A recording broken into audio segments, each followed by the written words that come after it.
The punishment is a form of social control. If death penalty is imposed to scare offenders and the rest of society into following the rules, the purpose of punishment is A, retribution, no? B, deterrence, no? C, reformation, or D, prevention. Ayan, letter B, sabi nilang ganyan. Okay, punishment is a form of social control. Ulitin po natin. If death penalty is imposed to scare the offenders, what's your keyword there? The word is scare the offenders, no? Ayan, the correct answer is, it should be letter B, deterrence. Yes. Remember, ladies and gentlemen, that we have two deterrences in the board exam. No? Dalawa po yung deterrence natin.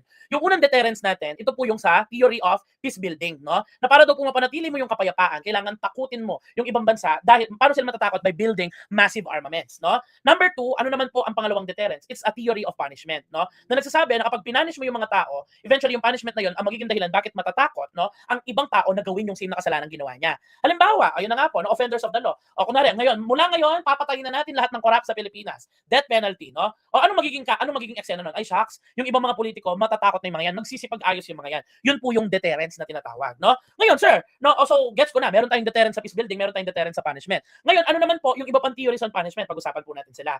Number one, we have a retributive theory. Ano po yung retributive theory? Parang Hammurabi ba? Kumbaga, an eye for an eye, an eye for an eye, a tooth for a tooth. Ano ibig sabihin ng retribution? Revenge. Punishment should be the revenge, no?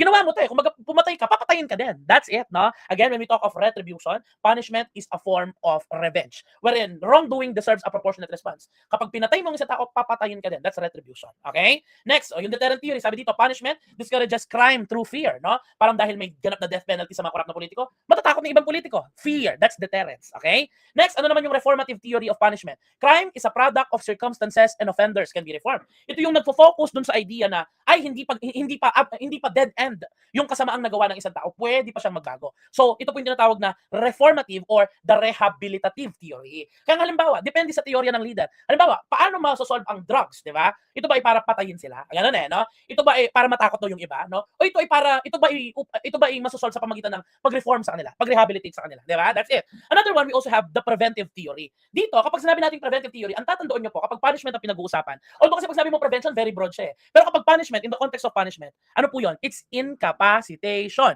Ano po yung incapacitation, no? Ito yung pagkukulong sa kanila. Kumbaga, dina-justify ng preventive theory ang pagkukulong. Bakit, no? Dahil kapag kinulong natin itong mga nagkasalang ito, no? Ipine-prevent na natin na mangyari ang iba pang mga crimes na magagawa nila kung nasa labas po sila. Okay, that's the preventive theory. Next, we also have the utilitarian theory. In here, clear naman, on ethics, di ba? It maximizes social good and minimizes the harm. Whatever satisfies, no, the greatest good of the greatest number, then therefore that should be the decision. Halimbawa, di ba? Ang eksena, kapag merong isang tao na may chance ang patayin niya lahat ng mga tao dito sa isang bansa o dito sa isang community, okay lang, no? Napatayin nyo na yung taong yun para sa ganun, hindi na siya makadamay pa ng madami. Kasi in the utilitarian theory, majority wins, no? And next, yung expiatory theory, punishment should allow offenders to repent and make amends, no?